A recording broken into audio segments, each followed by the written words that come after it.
All right, folks. Good afternoon, or maybe good morning if you're on the West Coast. My name is Teresa Faust. I would like to welcome you to our October webinar for the Religion Communicators Council, also known as RCC. I want to make a few opening remarks before we dig into the meat of this. RCC was founded in 1929. We are a professional association that provides opportunities for networking and professional development for communicators of faith-based organizations. RCC recognizes and cultivates excellence in communications of religious faith and values while advancing religious literacy. Our monthly webinars are one of these opportunities.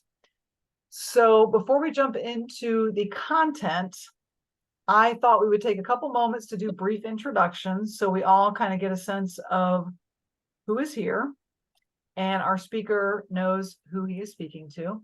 So I will start and I will just say my name is Teresa Faust. You know, I am president of RCC.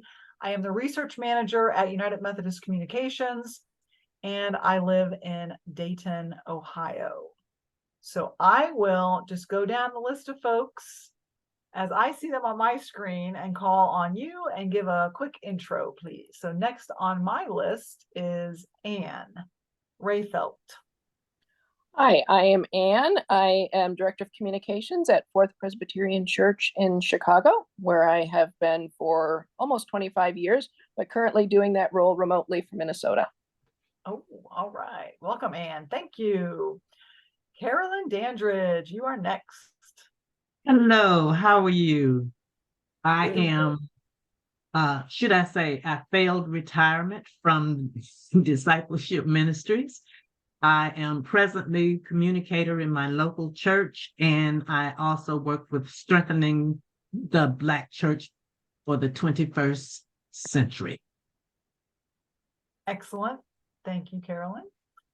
Next is Elena Perry.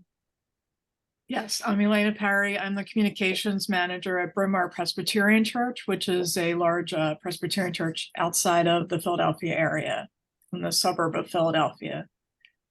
And I've been here for 8 years. We just celebrated our 150th anniversary, so. Oh boy. Wow. We're all recuperating. Right. Okay, welcome. Next is Andrew. Hi, I'm Andrew Schleicher from United Methodist Communications in the Nashville, Tennessee area, where I work in marketing and sales. Thanks, Andrew. Dan Gangler, you're up. I'm retired director of communication for the Indiana Conference of the United Methodist Church, and in retirement, I'm coordinator of Christian Unity for the Indiana Conference, based in Indianapolis. Thank you. Next is Ryan.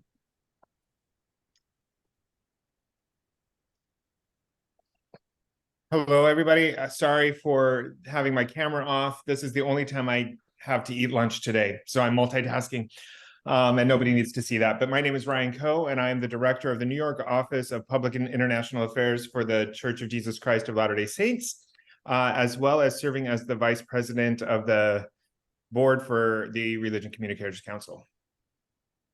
Thank you. And Amy. Hi, I'm Amy Hurd from the Tennessee Western Kentucky Conference, and I'm having technical difficulties today, so I'm off camera, and I probably won't be talking much either. I don't know what's going on with my laptop, but I apologize. All right, well, we're glad you're here. I will pay attention if you leave. I'll try to make sure I notice you and get you back admitted in, okay? And last but not least, Stephen. Oh, did you get Dan? Dan Gangler? Yes. Okay, yeah. Got it. Actually, I probably after Stephen, there is one other person I don't want to overlook. She bounced out for a little while as well. So, Stephen, you're up. Okay. Well, hi everybody. I meant Stephen as our attendee, not Steve our speaker. My apologies. Sure. No problem. I'm Stephen Shad. I am the director for Scouting Ministries for the United Methodist Church, and always looking for a good message. All right, and then let's go ahead and Jenny, do you want to do a quick intro if your technology cooperates? Sure. Hi, I'm Jenny Heiser, Executive Director for RCC. And the reason I'm laughing is I'm sitting in the back of the car with the dog on a family vacation to Wyoming. We have pronghorn sheep and cows out the left side. The dog is not quite sure what to make of that. So I'll be on mute and off screen most of the time, but I am here. So sorry for that. I'm glad to be part of this. And Stephen, I'm looking forward to hearing what you have to share. Sure. All right, well, good. I'm glad we all took our time or took a moment to introduce ourselves.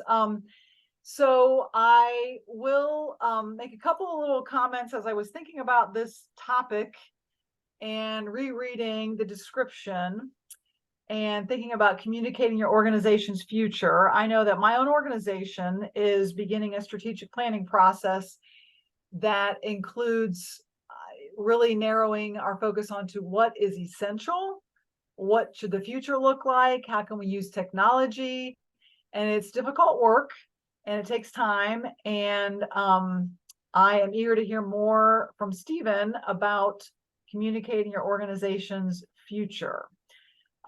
Stephen and I talked before you all joined us. If you will hold your questions or enter them in the chat, then we'll address them after he is done presenting. So with that, and don't forget to mute yourself. I will mute myself. With that, I'm turning it over to Stephen Dupont. Welcome. That sounds good, everybody. I'm going to go off camera because I can't stand watching myself while I'm presenting. So I'm going to stop my video for now.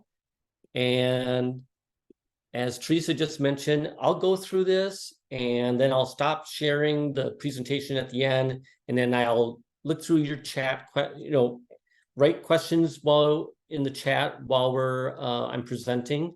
Happy to go through that and also to just have a conversation with you at the end. So thank you again for letting me talk, and let's get at it here. So I'd like you to imagine with me for a little bit. I want you to think 5, 10, 25 years from now. Some of you might be retired and you don't even want to think about the future anymore. You might be envisioning yourself on a beach in Florida. Well, if there are any beaches left in Florida. But let's think ahead, and to what Teresa just said, think about your own organization years from now. So imagine people all over the world, maybe even a coworker, a friend, or a neighbor, choosing an online companion, an avatar, and forming a long-lasting, intimate bond with them. What would that mean for the future of dating, the future of families? Imagine sea level rise accelerating, coastal areas such as New York, Houston, Miami experiencing regular flooding, especially during high tides, rare 1,000-year rainfalls happening all the time across our country. Did you know that this year alone we've already had 6 1,000-year flooding rainfall events in the US? Imagine people starting to migrate to safer locations. What does that mean for the faith communities where the people are leaving and the faith communities where people will be migrating to? America's birth rate continues to drop, reaching historic lows. There are simply not enough people to maintain our cities and towns, not enough doctors, nurses, water operators, garbage collectors, teachers, police, and fire personnel. Should we open up America's borders to allow more people in, or do we invest in more AI and robotic technology? Will robots go to church? The fastest growing faith community in the world resides entirely on the metaverse. Its pastors appear as avatars. All members participate as avatars. Imagine going to church and people see you as a unicorn. Donations are accepted in cryptocurrency. Online participation earns points that can be used to buy from the online metaverse store or to receive online blessings. Live services are held 24 hours a day in more than a dozen languages. How does your institution of faith embrace this or compete with it? In 2033, there's another fast spreading pandemic hits the US. 50% of Americans are infected. 5% die. Miraculously, scientists develop a vaccine in record time. Knowing what you know from the COVID pandemic, what would your faith-based organization do now to prepare for a much worse event? SpaceX and NASA sent a mission to Mars in 2036. These are people who will permanently stay on Mars to create the first settlement on Mars. And this offers an opportunity to create the first faith community on Mars. Will your faith-based organization sponsor the first missionaries and pilgrims to Mars? There's now a 7-2 conservative majority in the Supreme Court. In a landmark decision, the court reverses Griswold versus Connecticut because it wasn't decided correctly previously. Now access to birth control, including birth control pills for women, will be decided by the states. What would you do? What would your faith-based organization do if birth control was banned in your state or banned nationwide? Robots and AI together allows androids to become sentient. Many want to be human. They desire a soul like humans have. Robots are created to serve as unpaid workers. Yet the robots, the androids, start learning from history, and they seek to be paid for their labor. They seek to marry each other, to marry humans, to own property, to vote. What will your institution's policies be on android slavery, marriage, and other issues?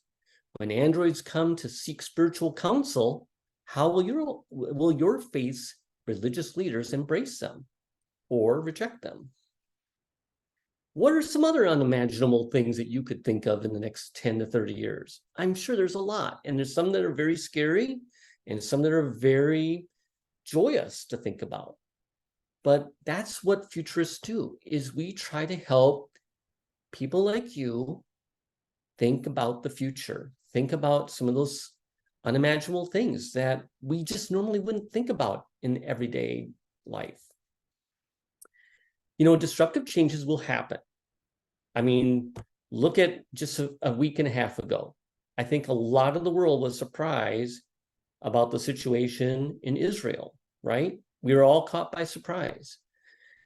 But change happens, and oftentimes it happens slowly, drop by drop, right underneath our noses. For example, these are forecasts. By 2040, the vast majority of the US population will live in urban areas, you know, cities like Cincinnati or Minneapolis or New York City or Denver.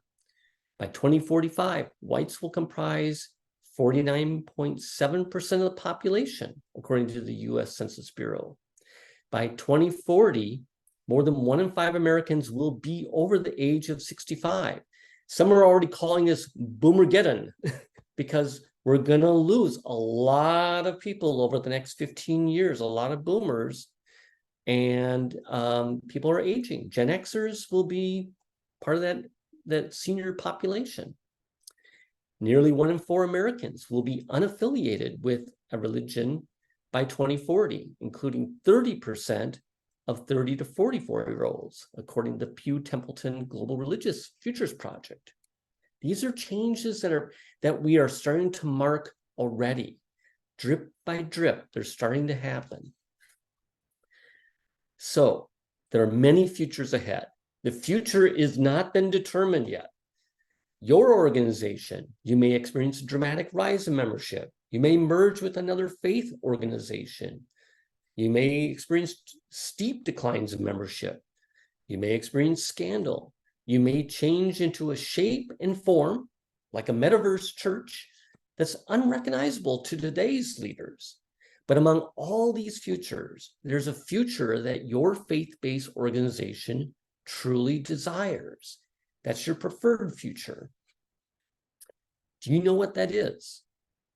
If you were to talk with the leaders within your organization, could they pinpoint a future that your organization really wants 10 or 20 years from now? I think it was Alana, who mentioned, we just celebrated your 150th anniversary.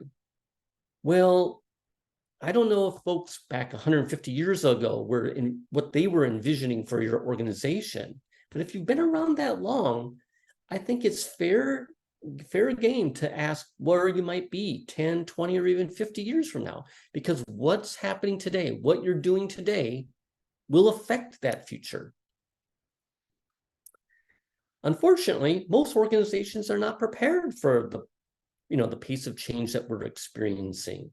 We were surprised by COVID, by the war in Ukraine, even though, for example, scientists, epidemiologists were saying we were due for a major pandemic like COVID. They had been predicting that for over a decade. And when I mentioned that scenario earlier in the presentation about a much worse pandemic event, epidemiologists say there's a 50-50 chance that we are going to experience a pandemic that devastating in the future, within the next 30 years. It is a strong possibility. So a little bit about me.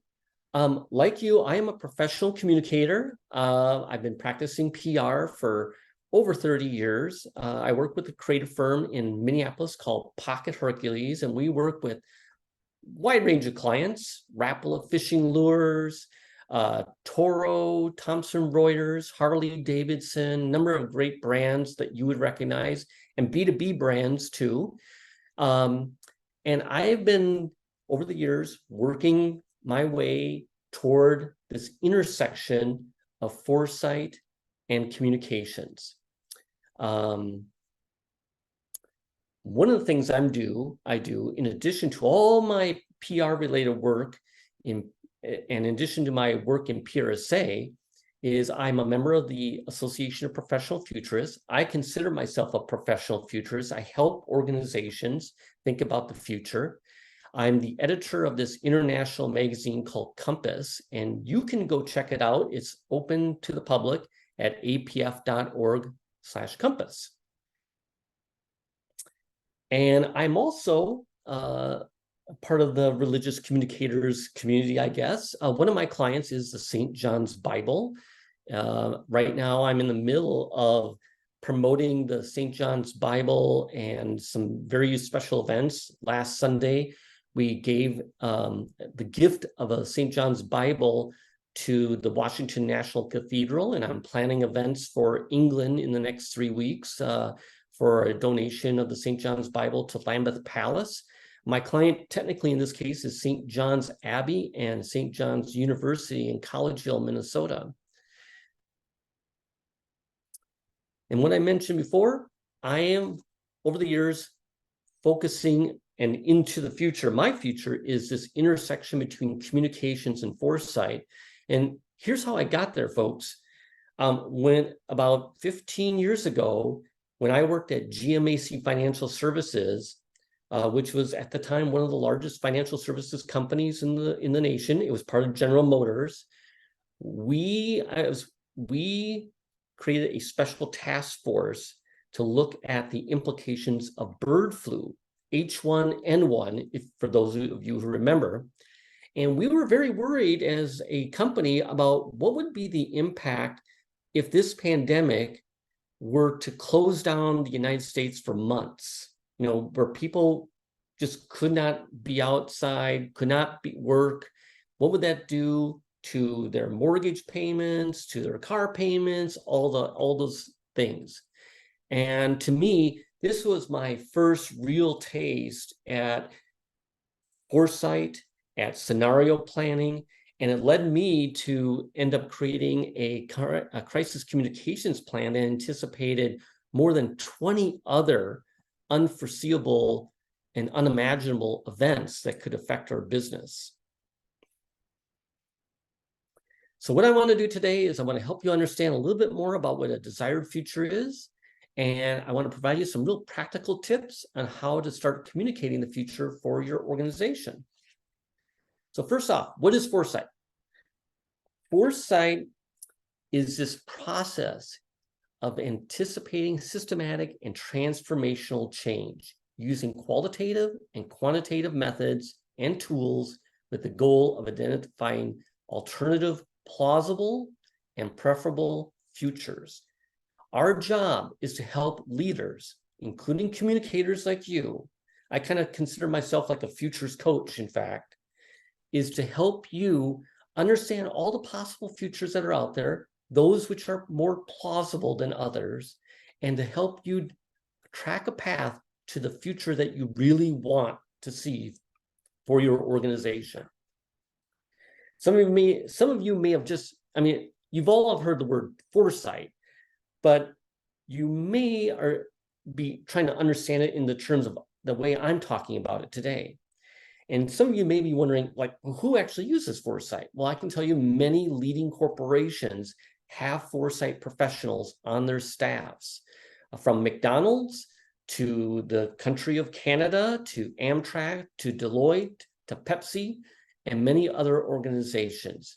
They are thinking about the future for their organizations and their industries and the environments in which they're going to be operating well into the future. So why foresight? There are any number of reasons that governments, corporations, and nonprofits use foresight. Some companies leverage foresight to better understand their customers, to give them the insight to create new and innovative products and services. Other organizations use foresight to mitigate risk, to plan cities. Some of the cities that you folks might live in may have a 20-year plan. I know in Minneapolis and St. Paul, the cities that in our metro area, they have to have a 20-year plan for city planning in place. Other organizations use it as a competitive advantage. Others use it to anticipate disruption. Others to foster corporate culture. Strategic foresight is built on a specific defined process that you can support every element of an organization: marketing, human resources, legal, engineering, fundraising, institutional development, consumer insights. They can all benefit from foresight. And I want to make sure that you all know foresight needs us, the communicators. Foresight professionals need communicators to help leadership communicate a vision, to communicate what their organization's future might be. For example, in my recent interview with Jo Lepore at McDonald's, she leads foresight for McDonald's. I interviewed her for Compass Magazine. Jo said that the McDonald's foresight team relies on their internal and external communications teams to help them communicate the future of the company with its customers, with franchise owners, and other interest groups. So, wait, what if your organization doesn't have an internal foresight team? Well, certainly you can hire a foresight consultant. There are many of those, okay? You also can develop future thinking within your organization. And it's a skill I think that we should all be developing as professional communicators. You know, the fact is, we all think about the future. We think about the future in our everyday lives. Some of us might this evening be talking with our friends or spouses or other family members about that spring break trip next year, right? 6 months away from now, right? Or you might be thinking about other events into the future, other family events, anniversaries, things like that. And certainly your organization, you might be thinking about some very important events that will happen in the next few years. That's futures thinking right there alone. It is natural to us to think about the future. I'm not saying it's not challenging. Some of us don't like to think about the future, but it is natural to think about it. And what I'm trying to convey here is that we should be more intentional about it. So futurists are constantly scanning for news, information, insights, and new developments that offer signals of future change. Some signals are very strong and others are weak, okay? Now, for example, many of us, I'm sure in our conversations with friends or co-workers, we have talked about, climate change and sea level rise, right? Well, actually, sea level rise has been tracked since the 1880s. Sea levels have been rising a little bit every year, inch by inch, since the 1880s.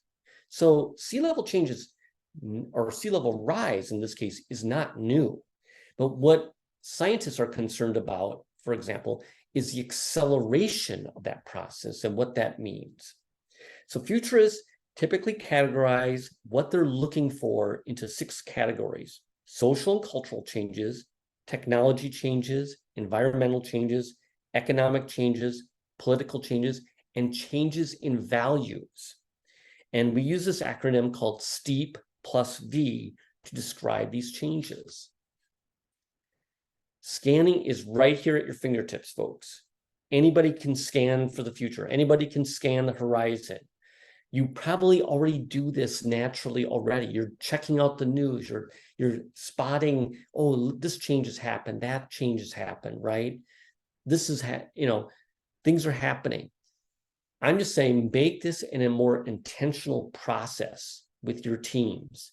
Look at news, social media, YouTube, Google. Look at Google Scholar. There are many research papers on Google Scholar where scientists are talking about future changes and future innovations. Conduct your own surveys, your own focus groups, interview experts, go to events. For example, if you're wondering about the impact of EVs, electric vehicles, one of the things I do is when I go to my Home Depot, I kind of look at the mower section. And when you go to Home Depot, at least here in the Twin Cities, it's getting harder and harder to find a gas mower anymore. So if you're wondering, hey, how fast are EV vehicles coming? They're actually coming pretty quickly. The reason we scan the horizon for signals of change is that it helps us better understand the environment in which we as individuals and we as groups, citizens, employees, investors, are headed. If we better understand what's next, then that can help shape the vision for our organization. So let's example. We all go to gas stations probably to fill up our cars, right? So what's going to happen to our neighborhood gas station if the federal government started to fund a nationwide network of fast charging EV stations? What would happen if all of our homes, condos, apartment buildings, our faith communities, my local church, St. Anne's Episcopal here, we're going to put on our own solar power panels on the top of our church? Okay, what if we all start embracing this? Well, certainly there's going to be a big impact in the world of mining, for example. We need to mine all those precious metals so we can supply the EV vehicles that we're going to need, right? And the solar panels. Somebody has to pay one way or the other, right? We are going to get cleaner air because there'll be less gas emissions, right? But if another impact will be if the federal and state governments are collecting less gas taxes at the gas pumps, how are we going to fund our roads and bridges? Okay, so these changes have ripple effects, and the policies that your organization employs will have ripple effects for years to come too. Let's talk a little bit about vision. So what is it? Many organizations, I'm sure, I've heard organizations here on this call, Methodist Church, Presbyterian Church, and others, you have vision statements, right? You have them maybe on your website. You have mission statements and a set of values. Do they mean anything? Do they really mean anything? Are they based in futures thinking, right? So love them or hate them, Elon Musk has a vision for SpaceX to help humans land on and settle Mars. It's a vision that has galvanized an entire industry, including many governments now that are teaming up with SpaceX. And governments around the world, they are looking at space exploration, not only in terms of settling humans in space, but they're looking at space mining, for example. You know, the United States, we just brought back a chunk of an asteroid, and we are now identifying specific asteroids throughout the world, throughout our solar system, I should say, that if we could bring back some of those asteroids or mine them, it would have an incredible impact on our economy. I just read the other day about an asteroid that has $11 trillion worth of precious metals on one asteroid. Imagine if you could bring back all those precious metals safely to Earth. What would that do to the world's economy to have so much wealth coming back to Earth? So a vision is just another way of saying a preferable or a desired future. There's not one future, as I mentioned. There are many futures that await us, from crazy, unimaginable futures to a future that might look very much like today, right? And if you think about it, we all have a desired future for our own lives, for you individually, and for our organizations, and for our cities, and for our states and our countries. So I want you to think, we're going into another presidential election season. 2024 is just around the corner. The campaigns are already starting. So you're not just voting for a candidate. You're not just voting for a political party when you cast your vote. You are, in essence, voting for a certain future that you would like to see when you cast a vote for a particular candidate or a party. What they envision and the policies that they implement is what the future might be in the years to come. And that's something, as you're thinking about the futures for your organization, you should be thinking about your future is impacted by the actions of other organizations and other individuals. So let's think about this in another way. What is the future? What is it exactly? The future is actually a story. It's a vision. It's images in our head of what we think our world might look like, how we think people might behave, how we think groups might behave 10, 20, or 30 years from now. And collectively, we share some of these same images in our brains. Some of these images have been planted in there from our watching the media.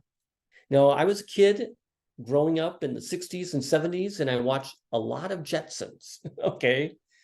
And I'm sure some of you have too. Imagine what those folks who made the Jetsons were thinking about the future. Remember Rosie the robot? Remember them making meals with the press of a button? Remember them using cars that could fly through space, right? Fly around. They had highways in the sky. Now, some of that has actually come to pass. Some of it has come true.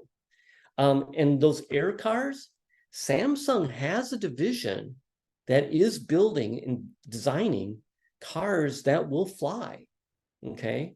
And probably the next step in air cars is going to be air drones, where people can be transported by drones. So it's actually not that far-fetched. For example, the Office of the Director of National Intelligence publishes a narrative every 5 years of what they think the future will look like. In this case, the most recent edition is for the year 2040. This is a US government report that many other governments around the world, as well as corporations and nonprofits, review and consider when making decisions and policies. You folks can access the report. It's available online to download.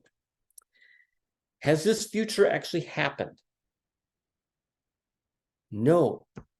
It's a story. It's a story or a narrative of what all these experts think might happen. Futurists, as well as other experts, both in the government and outside the government, think might happen, right? It's a story for the year 2040. Here are some examples of vision statements that reflect a desired future. Google, LinkedIn, Nike, Tesla, Amazon, they all have vision statements. I have to say, I like the Ben & Jerry's vision statement, the best. Making the best ice cream in the nicest possible way. I think that's an endearing future that can live on for a long, long time.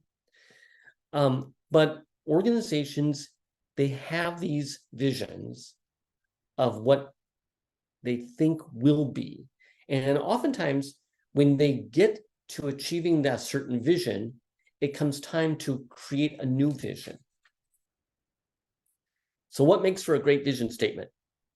It's clear, it provides direction, it's your North Star, you know exactly where you're going, it feels true, it feels real, authentic, it's actually achievable, okay? It's not so vague that it feels like a, vanilla ice cream. It has some spice, you know where you're going.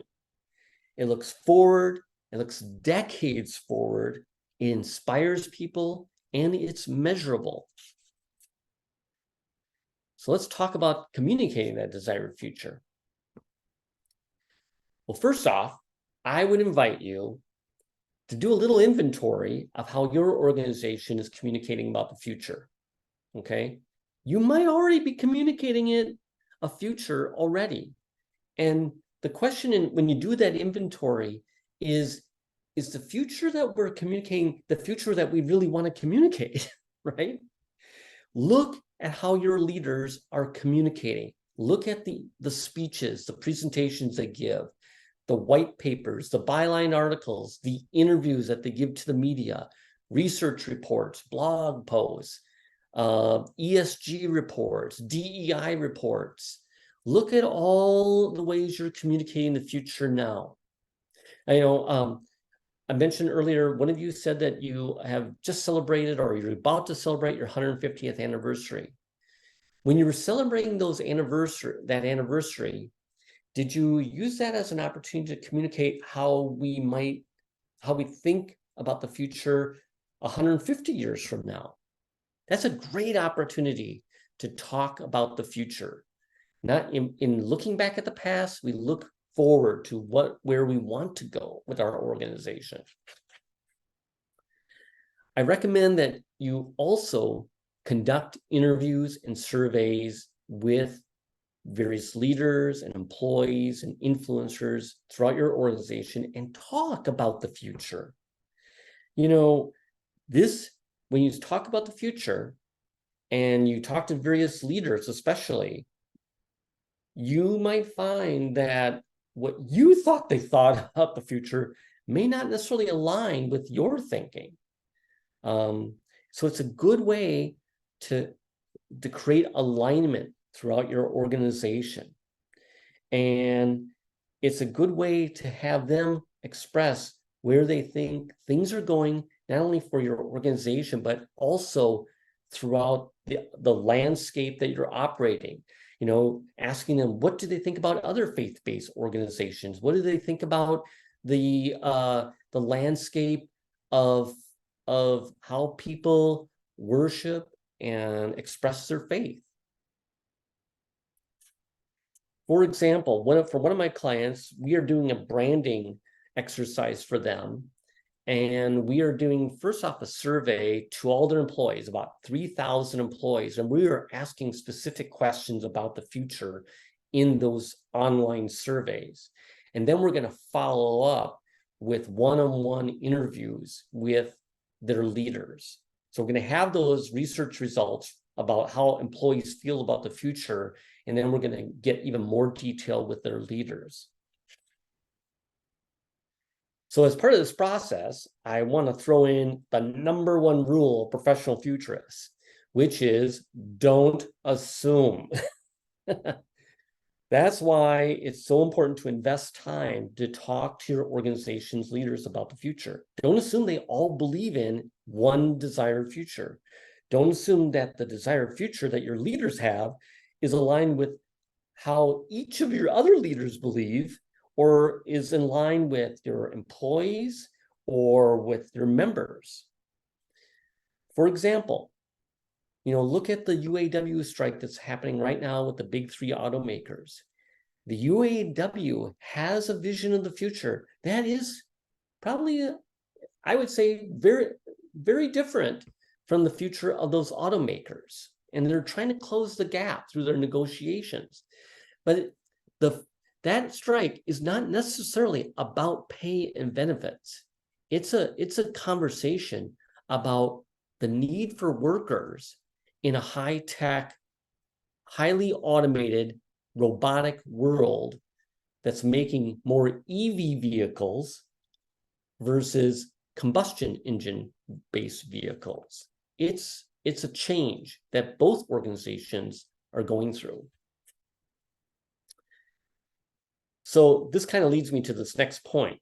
A lot of the way we talk about the future is based on technology. We talk about AI, robotics, a metaverse, cryptocurrency, other things like that, biotech.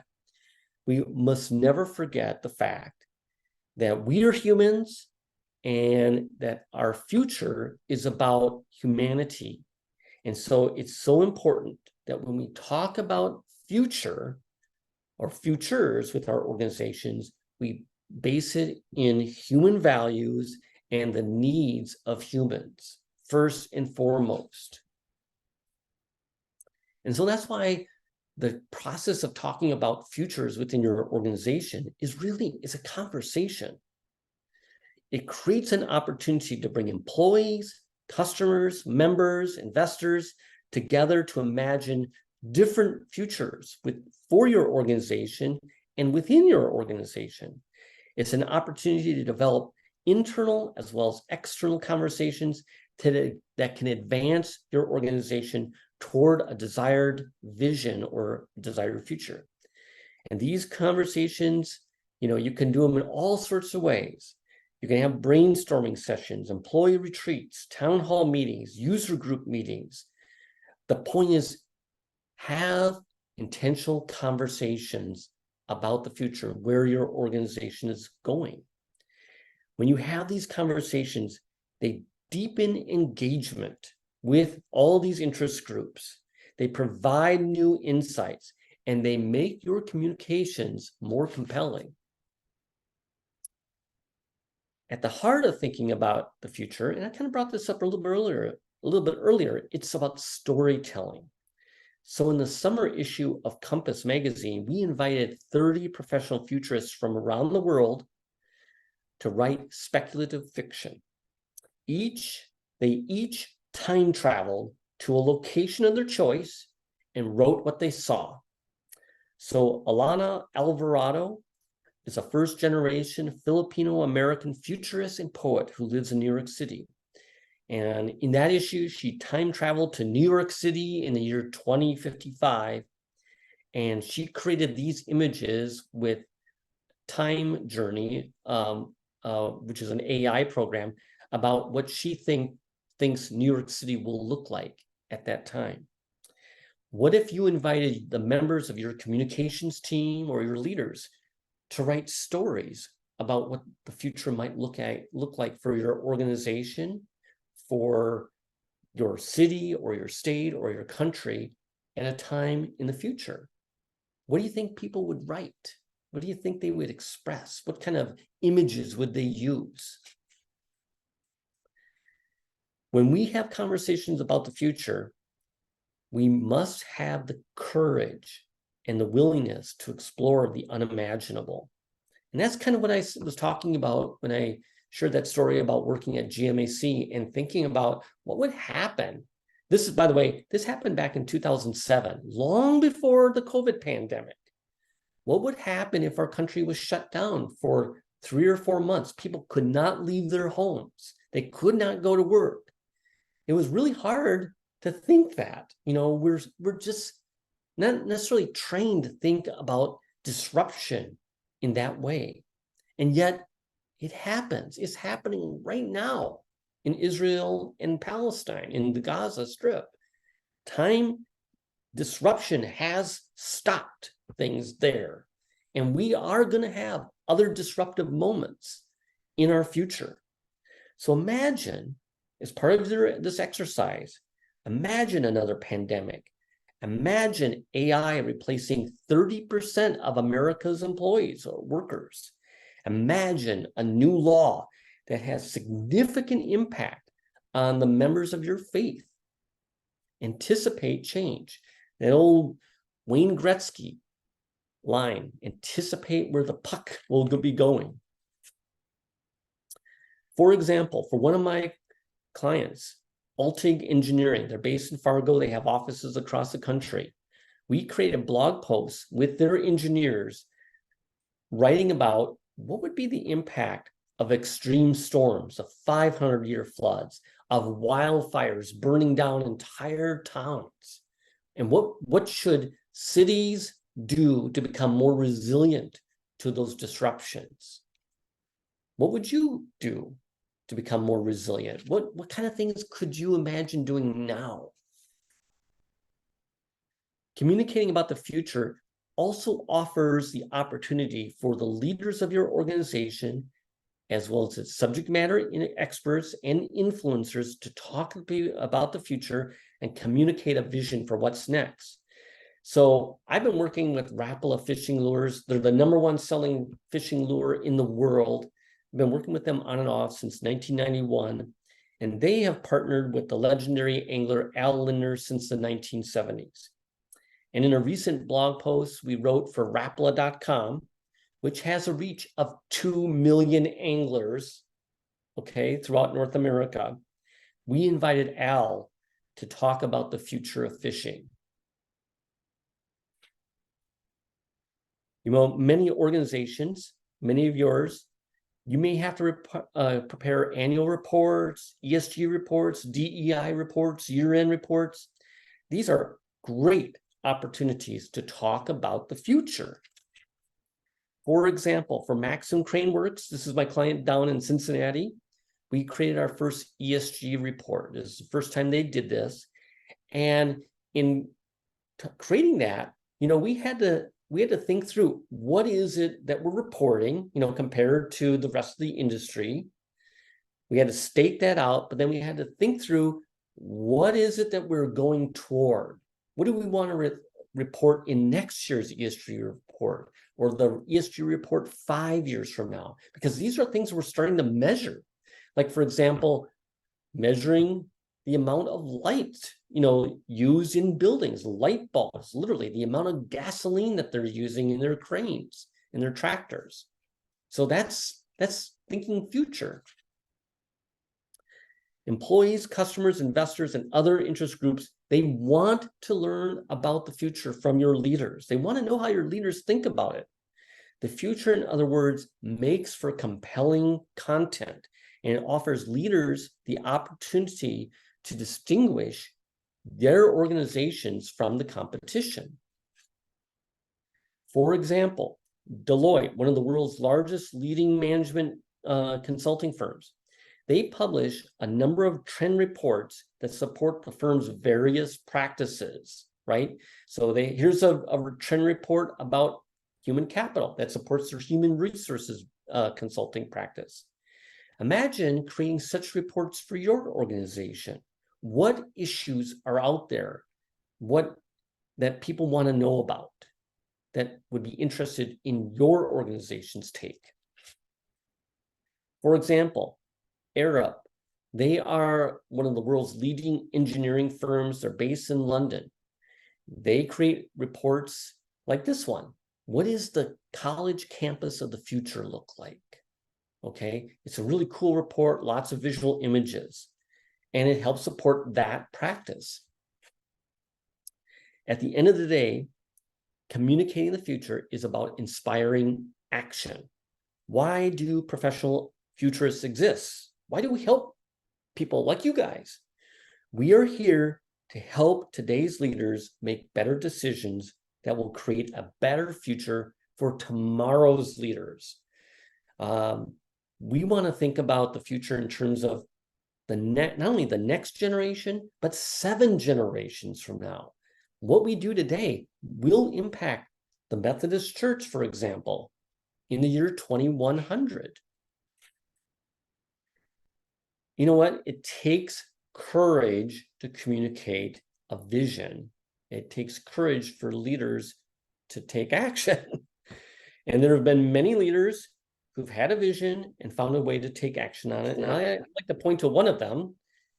President Carter had a vision for the United States to be energy independent by leveraging emerging clean energy technology such as solar power.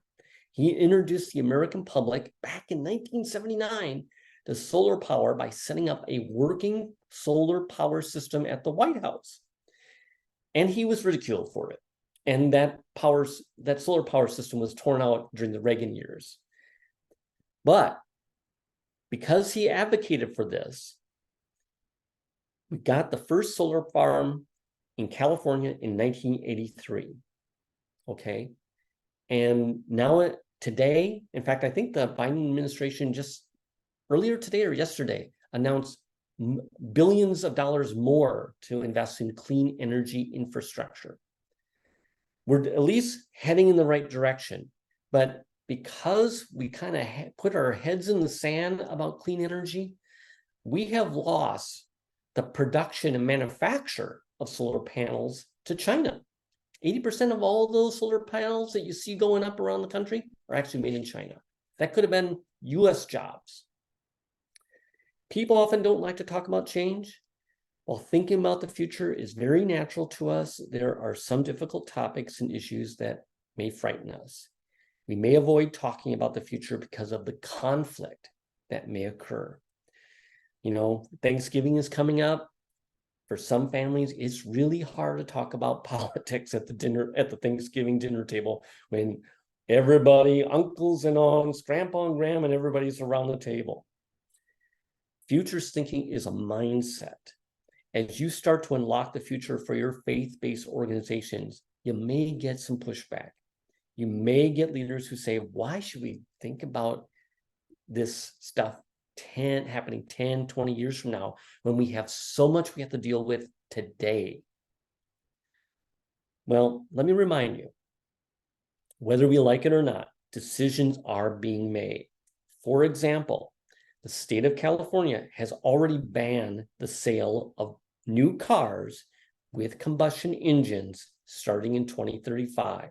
That means all car manufacturers know, Ford, GM, Toyota, Honda, they know they have just 12 years to fully convert all of those combustion cars into battery cars if they want to sell any cars, brand new cars in California in the year 2035. If you want to be part of the conversation, you need to start thinking like a futurist. So how do you get started? I've already talked a lot about some different things you can do. The first thing I would tell you is just start scanning the news every day for signals of change. Start having those conversations about the future internally. Identify a desired future for your organization, like 20 years from now. Revisit those vision statements, okay? Rework them if you need to, and start weaving messages about the future into your day-to-day communications.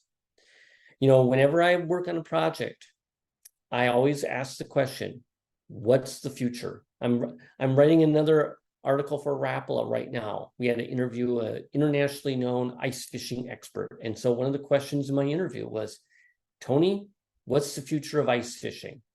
You know, 20 years from now, where do you think ice fishing will be? And Tony has a vision for that. And I'm glad I asked him that question. And that's something we are incorporating into our communications for Rapala. And then start measuring your progress towards that desired future. One final thought. You know what? There are many futures ahead, and you can choose to either let the future happen to you. And I'm talking, folks, to you individually. We each have an individual desired future too, as well as your organizations, or you can choose the future you want. So be bold, be clear, be transparent, and go claim your future. So that's it, folks. I'm going to take some, I'll look at the open, I'm going to stop sharing, look at the chat. I'm open to any questions. Feel free to let me know what you think about this. And I also invite you to connect with me. I have my blog, stephendupont.co. You can connect with me on LinkedIn. And I invite you to go to the apf.org website and check out Compass Magazine. So I'm going to stop sharing now. And there we go. And I'm going to turn on chat. Where did my chat go?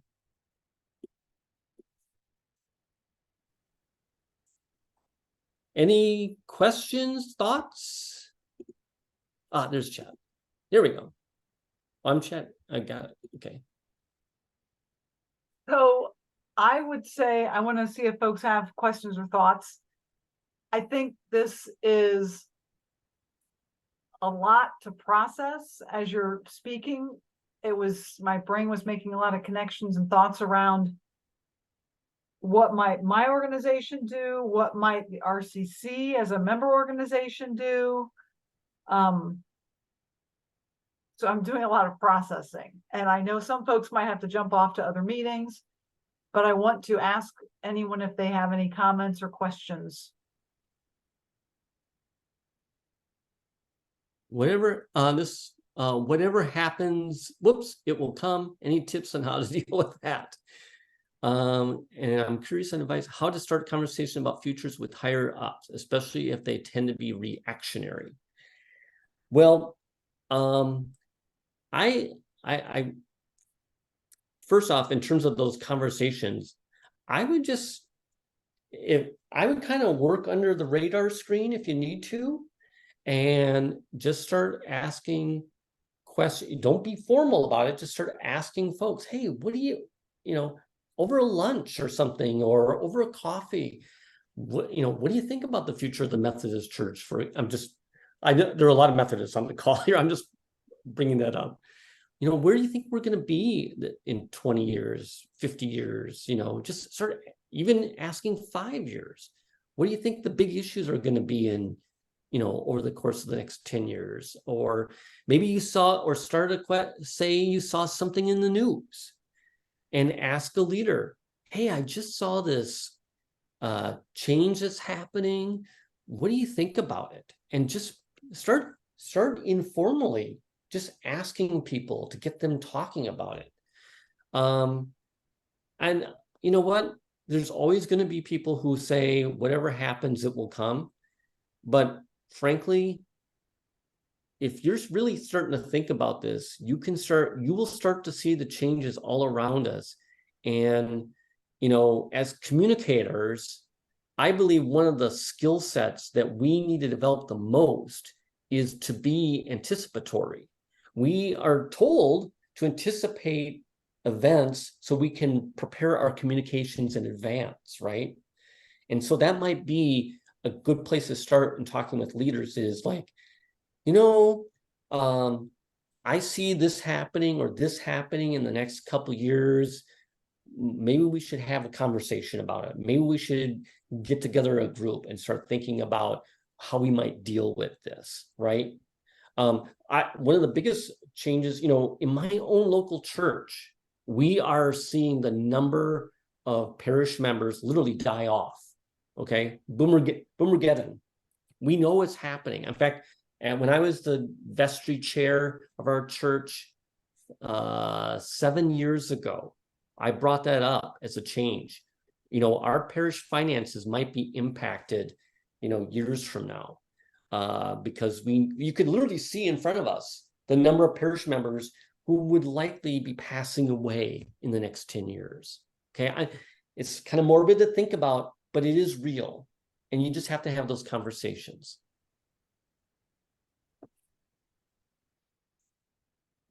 Anything else? Any other questions? Get a question. Do you raise the issue of what happens if we don't consider future? Yes, that's a futurist question right there of itself. That is the point. I mean, that's kind of like do we go to the negative side? I think you have to press about the point. Yes, you do. Not talking about it, not taking action is a decision. Mm-hmm. Right? Right. So yes. I mean, I was in a meeting last night on a missions committee in our local church. Mm-hmm. And we were talking about we don't have the youth that we had before. Yeah. In the last 10 years, a lot, especially in the last 5 years, a lot of youth have dropped out of the church. If we don't have the youth and a youth program, we will probably be out of existence within a decade or two. Well, that talking about youth and the lack of youth in your church, that is a signal of change. That's future thinking right there. You are already considering the demographics are undeniable. Things are going to happen regardless. And so raising those questions about youth participation, that's future thinking. And that's where you have to start thinking about, well, if it's going to happen, what can we do to change that? And that becomes the priority. Yeah, right. Exactly. Here's another question. Sometimes organizations get bogged down in that way it used to be. Any suggestions on how to honor the past while preparing for the future? I think that there are many lessons to learn from the past about things that did work, but we have to remember that those same things may not necessarily work in the future. For example, I